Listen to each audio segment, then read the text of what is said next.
प्रत्येक सांगतात असं ते आपण सादर केलं पाहिजे. तर मॅडम, आमचं माणिकचंद पहाटे विधी महाविद्यालय छत्रपती संभाजीनगरला कॉलेज आहे, तिथले कोलते सर आहेत प्राध्यापक. त्यांचं मॅनेजमेंट जर पाहिलं ना तर ते एका मिनिटाचा हिशोब ठेवतात. म्हणजे शिस्त समितीमध्ये कोण, जेवण त्या कार्य टेबल प्रॉब्लेमला कोण, ते प्रत्येक मॅनेजमेंट आहे.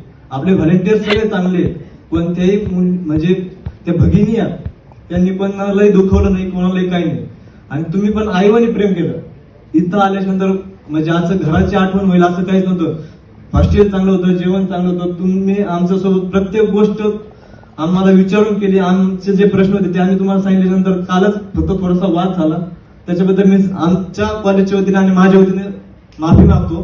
त्या दिदीची आम्ही माफी मागतो. बहीण म्हणून सांगतो की तू जे हे करते, अँकरिंग करते, वेळेचा विचार करून करायला पाहिजे होती. खरंय खरंय. तुझ्यापर्यंत कोणाची हिंमत झाली किंवा झाली नाही माहिती, पण अँकरिंग ही वेळेचं मर्यादा पूर्ण करायला पाहिजे. तुझं आवाज, तुझं विचार खूप चांगले आहेत, पण इथं मुलांची संख्या जास्त होती, कार्यक्रमाची संख्या वेळ कमी होती आणि कार्यक्रम फरक होते. तर त्यामुळं काल काही भेटलं तर त्याच्यासाठी आज मॅडमने आपल्याला दिलं, हे खूप आम्ही मुलाचं मानतो. कारण की आम्ही मुलं 3-3 दिवसापासून प्रॅक्टिस करत होते. जे झालं नाही त्यांना वाईट वाटत होतं, कारण की आमच्या कॉलेजचा एकही प्रोग्राम झालेला नव्हता काल. त्याच्यामुळे थोडंसं एनएसएस म्हणजे काय तर सर्वांना सोबत घेऊन चालणं, ते आपण केलं. मॅडमनी करून दाखवलं.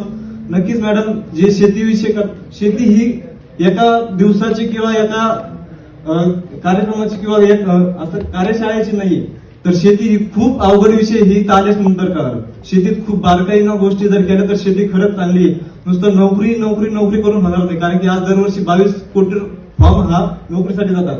त्यात सरकार किती नोकऱ्या देतात? 7 लाख.